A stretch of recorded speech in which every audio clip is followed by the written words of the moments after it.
Doctor साहब ने कहा ना कि आपको दिमाग लगाने की जरूरत नहीं है। दिमाग नहीं लगाना चाहिए, क्योंकि दिमाग लगाने से दुख पैदा होता है। हाय हाय, ज्यादा दिमाग लगाओगे तो दुख पैदा होगा। विधायक जी बैठे, सांसद जी बैठे, मंत्री जी बैठे। अब अगर आप दिमाग लगाओगे तो कांग्रेस वाले दिमाग लगाएंगे तो उन्हें इस बात का दुख होगा कि उनके नेता नहीं समझ रहे उनसे। कांग्रेस के नेता कूद कूद के बीजेपी में आ रहे हैं, कांग्रेस वाले से नेता नहीं समझ रहे, और भारतीय जनता पार्टी वाले दिमाग लगाए तो उनसे उनके कार्यकर्ता नहीं समझ रहे हैं। इनसे तो अपने प्रवक्ता नहीं समझ रहे हैं। अरे कोई किसी से ही नहीं समझ रहे, आप हम खुद नहीं समझ रहे अभी तक है? कम से कम मैं ऐसी एक भी बात नहीं बोलूंगा जिससे किसी की आत्मा को ठेस पहुंचे। आप काम की बात बोलो ना। 2 घंटे हो गए कवि सम्मेलन चलते चलते, इतना बड़ा कवि सम्मेलन, जो बात बोलना थी एक भी नहीं बोल रहे। 2 कवियों ने कविता पढ़ ली, 2 घंटे हो गए, एक बार भी मंच पे चाय नहीं आई। कम से कम तो चाय तो पिलाओ यार। जिंदाबाद जानी। काम की बात करो, काम की बात करो। दिमाग लगाने से कोई मतलब नहीं है। दिमाग जो लगाए वो लगाए ना।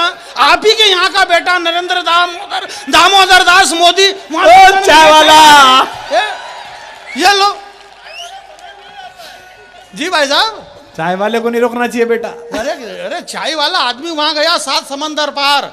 जिस ब्रिटिश गवर्नमेंट के अधीनस्थ हिंदुस्तान 100 साल तक गुलाम रहा, 100 साल तक ये भारत हिंदुस्तान गुलाम रहा ब्रिटिश गवर्नमेंट के। इसी हिंदुस्तान के, इसी गुजरात का एक बेटा जब लंदन में गया नरेंद्र दामोदर दास, तो 7000 लोग वंदे मातरम का जयकारा लगा रहे थे। हमें इस बात का गर्व है मेरे भाई। आपको ताली नहीं बजाना, मैंने कहा क्या कि बजाओ। नहीं भाई, माल ओरिजिनल होगा तो मार्केट में अपने आप बिकेगा। इसमें विज्ञापन की क्या जरूरत है कि ताली बजाओ ताली बजाओ। नहीं, मैं आपसे एक बात पूछना चाहता हूं, आप क्या ताली बजाने वाले हो? भैया कौन बजाता है? भैया मेरी चाय रख देना है अलग से। कोई ऐसी बात ही नहीं, सामान्य सी बात है, बहुत बढ़िया। अच्छा देख, यहाँ भी ऊपर है, चाय वाला अकेला नहीं आया, साथ में अपना लेके आया है।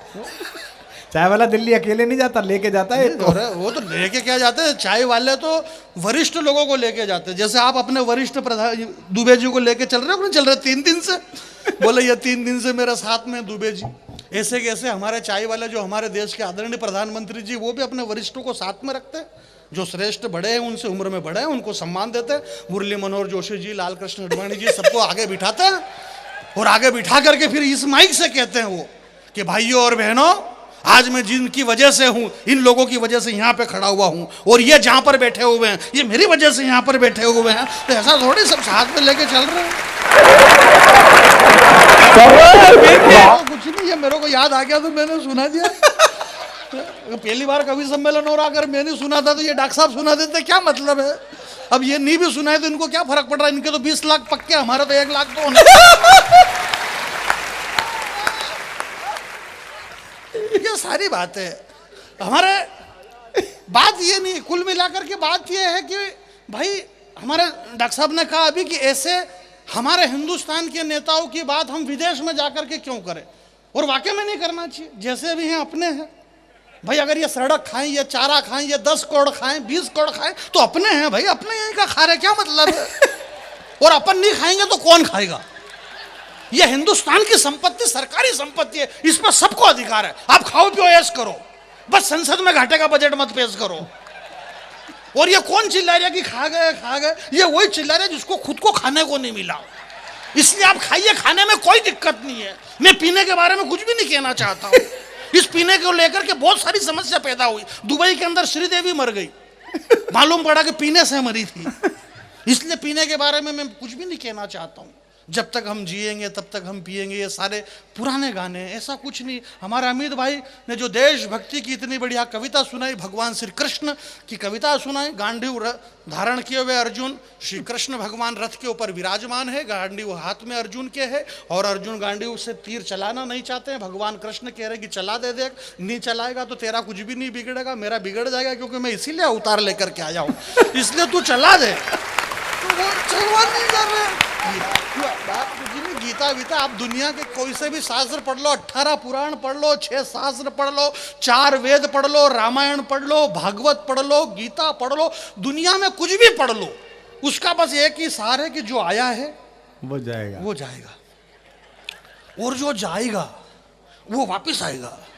ये जो लोग इधर से आ रहे हैं ये वापस पता नहीं कब चले गए और वापस आ रहे हैं। ऐसा आने जाने का सिलसिला कुछ हुआ, ऐसा कुछ भी नहीं। अपन मैं आपके बीच में यहाँ ये नाम गलत छप गया और ऐसा कुछ भी नहीं। नाम जिसकी जैसी रही भावना प्रभु मुहूर्त नहीं देखी ऐसी। हमारे कुमार सर तो आजकल अपने अपने राम की कथा कर रहे, राम के ऊपर भी बोल रहे। हमारी बहुत सारी माता बहनें, अहमदाबाद में मेरी बड़ी बहन रहती है, टेंशन में आ गई। बोले आ कांता बेन तमें शू बताऊं? बोले शू? बोले आ मुंडो लटकाड़ी ने हूँ लेवाने बैठी। बोले आ कुमार विश्वास सर ने कथा उड़वाने हम मरवाने गई। बोले हूँ? बोले आ कुमार सर ने कीधो कि जिंदगी 4 दंडनी। बोले आ जिंदगी 4 दंडनी तो आ मुंडो लटकाड़वानी हूँ बात है। बोले आ मैंने 28 दिन नो टॉपअप लखाड़ी नाख्यो मोबाइल में। अब वो 28 दिन का टॉपअप बिगड़ जाए क्योंकि जिंदगी तो 4 दिन की कुमार सर ने कहा। अगले इनके माथे आगे बोले जिंदगी कितने दिन की? बोले 4 दिन की। बोले मेरे 28 दिन की में से 24 रुपए का क्या होगा?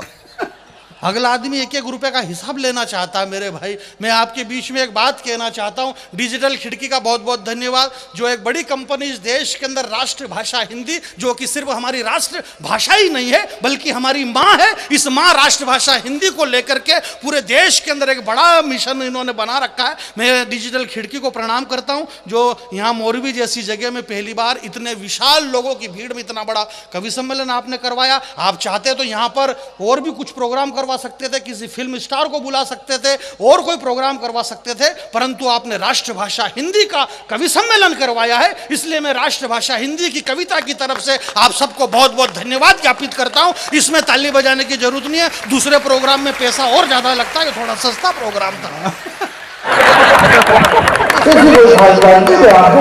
एक कविता मैं आपके बीच में सुना देता हूँ। इधर के सारे लोग बैठे हुए विराजमान, मैं डिजिटल वालों को बहुत बहुत धन्यवाद ज्ञापित करता हूं, बधाई देता हूं। डॉक्टर कुमार विश्वास सर का बहुत बहुत धन्यवाद कि आपके दर्शन करने का हमें सौभाग्य मिला।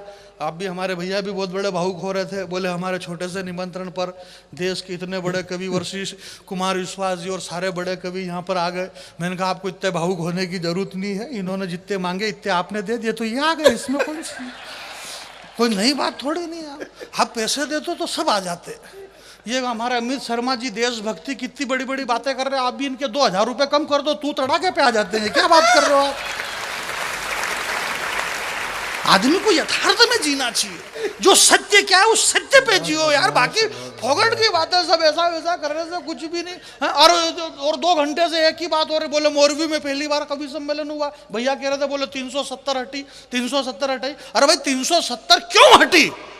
बात यह नहीं है कि 370 हटी। इस बड़े मन से आदरणीय पद्मश्री सुरेंद्र दुबे जी हमारे बीच में विराजमान बैठे हुए हैं, और बीच में इसलिए बैठे क्योंकि आजू बाजू में दूसरे बैठे, इसलिए ये बीच में बैठे हुए हैं। इसमें कोई नहीं, आदमी को डाउट होता है कि यार ये बीच में क्यों बैठा होगा, ये बीच में क्यों बैठा होगा।